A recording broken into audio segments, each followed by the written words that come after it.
Preparing for all things baseball this week, up where the Red Sox will be hosting opening day and some ceremonies and some fun and lots of expectations. But it has been a choppy start to the Red Sox campaign thus far with Detroit. We'll go there now and chat with a guy who's been covering the Red Sox for a number of years at the Providence Journal. We do try to get him on a couple times a year to give us a little look-see under the hood of the Benatendis and the Bogarts and the Betts. We welcome Brian McPherson back on. He is Brian MacP out on Twitter and at the ProvidenceJournal.com. What's going on in Red Sox land other than they better win 110 games, right? Yeah, as long as they don't all succumb to the flu first. That's kind of been the big thing for them now, is that the whole clubhouse is dealing with the flu, and they've lost a bunch of guys. Mookie Betts only played 2 of the first 5 games. I guess only played 1 of the first 4 games before he came back. So that's been the challenge of kind of evaluating these guys so far. Even when some of these guys struggle, some have been missing games. Hanley Ramirez has missed the whole series in Detroit. But some of the guys that are playing, you don't really know, like if they're struggling, some of it's small sample because it's the first week, and some of it's, any number of other things. But some of it might just be that these guys are dealing with the flu, and you don't really know what to make of it. And John Farrell's had limited guys available to him. There were games where he didn't have Ramirez or Betts or Xander Bogaerts all at the same time, 2 for flu reasons, 1 for bereavement leave reasons. So it's been hard to get a read on these guys early on. It seems like they've done well treading water while they've been dealing with it. But yeah, it's been a tough time for them. Well, I would say it's also a little more common, I guess, in the modern era. I've seen hockey teams get sort of wiped out earlier this year as well. I guess it's sort of shocking that it didn't happen more often, more frequently through the history of sports, right? I mean, that this doesn't happen. Obviously, first week of the season, it's not. But, it does sort of go down the line. This has been going on in Boston for a couple of weeks now, that once you get it, it's sort of like me passing it to my wife last week when I got the cactus cold. Yeah, these guys spend so much time around each other. First showed up in spring training, and they did what they could, and they said everybody got flu shots back in December, like when you're supposed to get a flu shot. But we all know that the flu shot is not a perfect inoculation. There are lots of different strains of the flu, so whatever they got, they were not prepared for. And it's tough for these guys to they try and quarantine guys that are showing symptoms, but a lot of times once you're showing symptoms, you've already been contagious for a little while. So it's tough. The Red Sox haven't dealt with this. They last dealt with this in 2008, something like as severe as this going through the clubhouse, and that came after they went to Japan and back, so you could see why they were a little run down. There's no particular reason why it should have hit this hard, but you're right. When these guys spend this much time around each other, in theory, it could happen more often than it does. And also the bereavement thing this week, too. I mean, there's just been it's been a choppy effort, as I said, coming north with these incredible expectations. Look, it's a week of baseball. The Orioles were looking fine until O'Day came out of the bullpen on Sunday as well. I don't think you judge anything through the first week. I think the one thing we would say about the Red Sox is they're stacked and they will be heard from, and they are widely perceived to be the best team in the American League. Yeah, and it's hard to get a sense for that now because 2 of the first 4 games they played, Mitch Moreland was hitting cleanup, and nothing against Mitch Moreland, but he used to hit 9th at Texas, even as a first baseman because they had loaded lineups, and the Red Sox should have a loaded lineup. You're right, this is, on paper, even with or without David Price, who they don't know if they're going to have him or not, or when they're going to have him. There's a lot of questions, as he kind of works his way back. But with or without him, you're right, it's certainly the best team in the American League East on paper. Cleveland is going to have something to say about the American League. Houston looks good too, but even without David Ortiz, the fact they added Chris Sale, on paper it's the favorite in the AL East. Unless something gets in the way, the flu, in theory, they should be past this soon. Sometime this week. Like it just seems like they've run out of guys who could possibly get it. But other than major injuries, it doesn't seem like there's a lot that should stand in the way of this team in the playoffs. Tell me about Pedro Sandoval and the trimmed-down Panda Light. There's been a lot that goes on up there from the Carl Crawfords and players coming in who perform and other guys that struggle, and time will tell how Chris Sale will work into that. But the Panda has been a particular disappointment through the annals of Red Sox big-ticket signings, right? Yeah, it's tough that he had a really awful first year at Boston, which, like you said, Carl Crawford did too. A lot of these pitchers have. This has been a tough place to adapt to over time. And then he missed his whole second season with surgery, and I think they're hopeful that he comes back. And just that year away perhaps gives him a chance to clear his head a little bit and maybe take some of the pressure off. Because the thing about it is, even though he's making a ton of money, he was never a superstar third baseman. Like he had been a couple of years since he had been an all-star even. That he'd been World Series hero, and that's all well and good. But when you look at his numbers, he was never sort of a middle of the order bat like you would think he would be based on what they paid for him. They paid for him, they overpaid for him because they needed someone at third base. They just hadn't gotten anything out of third base, and he was the guy that was available. But they just need him to be a good number 7 hitter and be a contributor in the lineup and be a competent defensive third baseman. And early signs have been that he can do that. He had a big home run over the weekend in Detroit. That should have been kind of a game-winning home run had the bullpen then not blown the game at the other end. But, that sort of thing is a good sign. He's always going to struggle against lefties, and they can deal with that. But, if he can be an average hitter and a competent defender and hit 7th and, keep his weight down enough that he can do all of those things, have agility on the field, and have a quick first step, all these sorts of things. He doesn't have to be slim and trim. Like, he's never going to be that. But he just has to manage his body to the extent that it's going to allow him to be a little bit athletic, the way he was for most of his career in San Francisco, where he was hefty but productive both at the plate and in the field. And, so far so good on that front. But, he's got a long way to go before he kind of wins over this, gets past the skepticism of the Red Sox fans. Orioles through their first homestand, now headed north to Fenway Park. Very, very quick, just in and out on Tuesday and Wednesday before the Orioles head north of the border up to Toronto to take on the Blue Jays, who they saw earlier this week and got off to a nice start. We're on the line with Brian McPherson. He covers the Red Sox for the Providence Journal. You can follow his journey out on Twitter at Brian Mac. That's MAC. That's Brian McPherson. We're, going through all these young players. And look, man, I'm an old guy, right? So I remember the 75 Red Sox. I remember the 73 Red Sox. But, I remember when it was Lynn or Rice and who was going to have the better career. Someone even argued Dewey Evans in the end wound up having just as good as everybody else. But with this group, with Betts and Bogart, Bradley, and now Benintendi, all the killer bees into this thing, you've been around this a little bit. And some of these guys have a little bit more tread on the tire through this. And some championship stock as well as some last place stock. Where do you rank these guys? Who's the best of the bunch in your mind? A lot of people were on the Betts bandwagon this time last year, but the other guys made a hell of a case all year long, didn't they? Yeah, Bradley's been inconsistent. He was really good through the first half, then he fell off. But he's still got some issues with the strikeouts and the bat-to-ball ability at times being kind of streaky. But he's a special defender. Andrew Benintendi is a really, really exciting young player. Seems like he's got a really polished swing. He looks like Fred Lynn physically. He does, doesn't he? It's uncanny, isn't it? Yeah, he's got that lefty swing, and he's got the hair, the black hair coming out the hat. He looks like Fred Lynn. But, Mookie Betts at this point is one of the best players in baseball. There's a reason he was the American League MVP runner-up last year, and he makes an impact in every game he plays in. He's not as good of a defender as Jackie Bradley Jr., but that just means he's not a top 5 defender in the game. He won a Gold Glove last year. He steals bases. He hits home runs. He makes contact.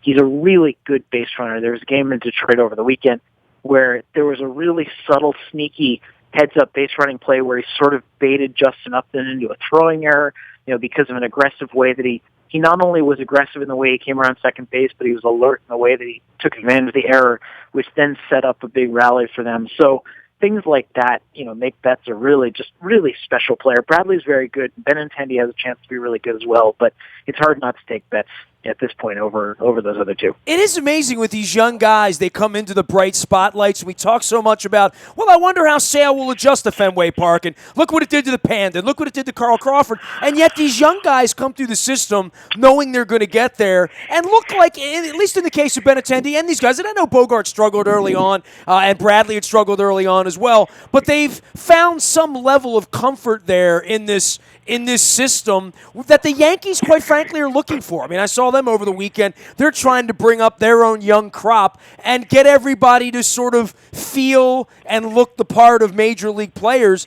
There's been something calming about the veterans there, and I know Ortiz is gone, and we'll get to that in a minute, but that have allowed these young guys to come in and be comfortable. Yeah, and it's tough because the expectation is that you have to win, and obviously everyone wants to win, but there's a few markets where really, especially these real high-priced teams, where it's just losing is unacceptable, and that means these young guys often come up kind of looking over their shoulders, and Bogart's even kind of dealt with that his first full year. He sort of fell off. It was no knock on him when Stephen Drew signed to play shortstop. It was more of a knock on Will Middlebrooks, who was not producing at third, so they signed Stephen Drew because he was available. There wasn't a third baseman out there, and they moved Bogaerts to third, but all of a sudden kind of Bogaerts gets it in his head that maybe the Red Sox replaced him, maybe they don't believe in him at shortstop, and it's hard to shake those sorts of doubts, and that's really tough on a guy who's 21, 22. And, there were times when Mookie Betts was hitting the ball hard, but didn't totally believe in himself. Bradley, like you said, took a long time to put it all together. So it's, just like these veterans, it takes some time, and that's why, even though Benintendi, I think, is the universal favorite for American League Rookie of the Year, I don't think it's unreasonable to think that he could struggle for a month or two or three, or deal with something similar to what Bogaerts dealt with in 2004 or what Mookie Betts dealt with at the beginning of 2015.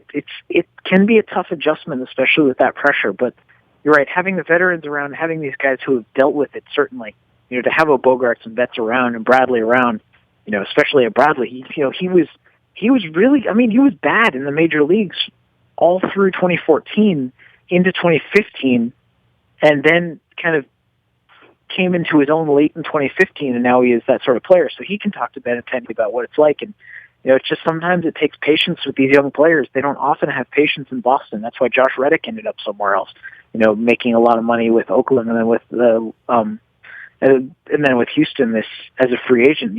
It's hard for the Red Sox to have patience with young players, but they believe in these guys.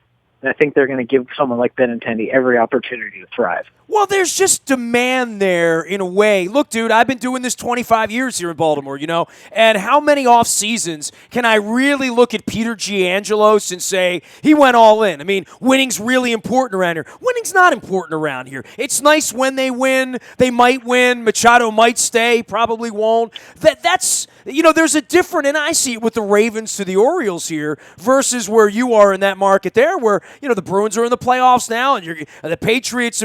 They are the standard of excellence, and the Red Sox have caught on to that over the last, certainly during this century, over the last decade, that's where it's at. And the Red Sox went out and once again sort of kind of won the offseason and won in that battle of not just expectations, but saying to their fans, this is really important. This season is really important. We're not going to talk about Ortiz not being here. We're going to talk about how we're going to reload and expect to win 100 games and expect to win the World Series in October. Yeah, and that's why Dave Dombrowski, you're right, certainly kind of took an all-in approach. And, they did that last year, trying to win in David Ortiz's last year. But even now, they're paying these guys. They've got David Price at big money. They've got this young core now in place. So they go out and get Chris Sale too. And, over the next 2-3 years, this is kind of what the team's going to be. And they've traded a lot of young prospects to get, Craig Kimbrell and to get David Price and to get Chris Sale, brought these guys in, Tyler Thornburg in the bullpen and Carson Smith, who underwent Tommy John surgery. There have been a lot of major moves, a lot of money spent, a lot of prospects. Yeah, this is a team that expects to win. And, it's a tough balance, and we'll see how that balance plays out if someone like Benintendi struggles at all. You would think he would get a lot of leash, but there's a reason Bradley got sent down in 2014 was that they finally kind of ran out of patience and said, this is a franchise that, invests a lot in winning. There's $200 million payroll here that, if you're not getting the job done, at some point they have to try someone else. Now, they also have seen what happens when you stick with these guys, when you stick with Bogaerts, when you stick with Bradley, that they blossom into, not necessarily even superstars in the case of Bradley, but just, real good contributing major league players. And that's what, when they're going to spend this much on free agents, they need to develop those guys from within. They've traded a lot of the prospects, so they need to give some leash to the guys who have been left behind. He is Brian McPherson. He covers all things Red Sox for the Providence Journal and at Pro Joe, as well as at Brian MacP out on Twitter. Ortiz and the loss of Ortiz, feel it, smell it, taste it, or was it coming so long that, look, we got rid of Ray Lewis and Ed Reed around here, and we're still looking for answers on the football side. Same thing even after Ripken. When Ripken left here, there was sort of a vacuum. I know there's high expectation there, but, dude, that guy was everything to that franchise for a decade and a half. Yeah, it's different. The expectations are not lower. But, yeah, Ripken's a good analogy. Jeter in New York's a good analogy. It's just different. Like, Ortiz set the tone for the Red Sox. Dustin Pedroia is certainly a leader in his own right, and he sets his own kind of tone. But Ortiz's personality, permeated the Red Sox clubhouse in a way that nobody else's does or can or will. Just that force of personality. Not to mention what he was in the lineup and in the batter's box. It's kind of jarring to think that the Red Sox have not won a championship without David Ortiz since 1918. His presence there coincided with the greatest years the franchise has seen in 100 years. And obviously there were a lot of other aspects to it. They had a lot of other great players, Manny Ramirez and Curt Schilling, Pedro Martinez, Josh Beckett, all these other guys, through the years. But he was the common thread. And yeah, they have to figure out how to do it differently. There's a reason for these high expectations. It's still a loaded team. It's not, the cupboard is not bare behind him by any means, but it's a different feel in the clubhouse, and the way they win has to be different too. It's not going to be David Ortiz hitting 700 in the World Series and basically winning the thing by himself. It's not going to be David Ortiz hitting that 3-run homer, that grand slam in the ALCS to completely turn around a series against Detroit. It's going to have to happen a different way. Their hope, it seemed like, was that it was going to happen on the pitching side, that they could roll out Sale and Price and Porcello and whoever else and just dominate on the pitching side. They need Price to be healthy for him to do that.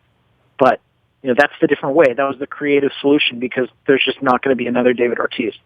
For you being around the team every day this year versus in other years, and I know there are high expectations, what would have to go wrong other than the flu this week, right? For them to stink it up and to be that Bobby Valentine team or that chicken and beer Tito team or, a team that's just disappointing. I'm wondering I think the bullpen's a big issue here, and I think the young players continuing to ascend is something they're sort of counting on. But, there are definitely some holes at the bottom of the rotation there for all the money they spent up top. For you, what would be a disaster this season?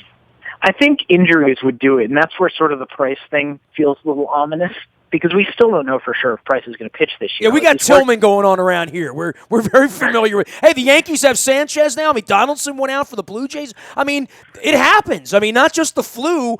Injuries, they really, really do happen to every team, and then it's how do you adjust, Yeah, and there's times when you're able to weather that. I guess that's the thing with the injuries with the Red Sox. In past years, they've had the depth to weather some of these injuries because they've had that farm system. It's that you have the up and down guys. In 13, it was Bradley. They were dealing with Shane Victorino being in and out of the lineup. Victorino was key come playoffs, but there were times he wasn't healthy during the season, and they had Jackie Bradley to bring up and then send back down. They just don't have guys like that now, and that's the concern. The pitching depth, they have 6 starters, including Price, so they have 5 guys right now you can feel pretty good about. They have very little beyond that, and usually they've had some guys that they could feel okay about plugging in there, or they've had the prospect inventory to go get, a Jake Peavy at the trade deadline, go get a Drew Pomeranz at the trade deadline, and now you wonder if they lose another starter or two, if they lose a major offensive contributor, how are they going to replace that guy? Because they don't have the guys at AAA that they're going to bring up, and they don't really have the prospect inventory to go swing a major trade. So, that's the concern. Certainly the bullpen's a potential concern. I think the bullpen's a real potential strength by the end of the season as these guys get healthy, as Carson Smith comes back, as Thornburg comes back, if Joe Kelly can kind of take that role a little bit, if Kimbrel can throw some strikes.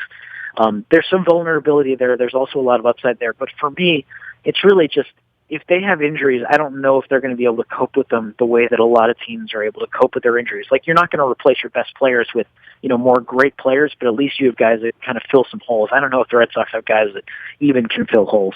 Any thoughts on our Orioles coming north to Fenway for a couple days? Brian McPherson, I know you follow all the American League East. It certainly was an underwhelming offseason. A nice start, before Sunday when it fell apart. But, by and large, we're wondering who's going to be pitching on Thursday and Friday every week around here.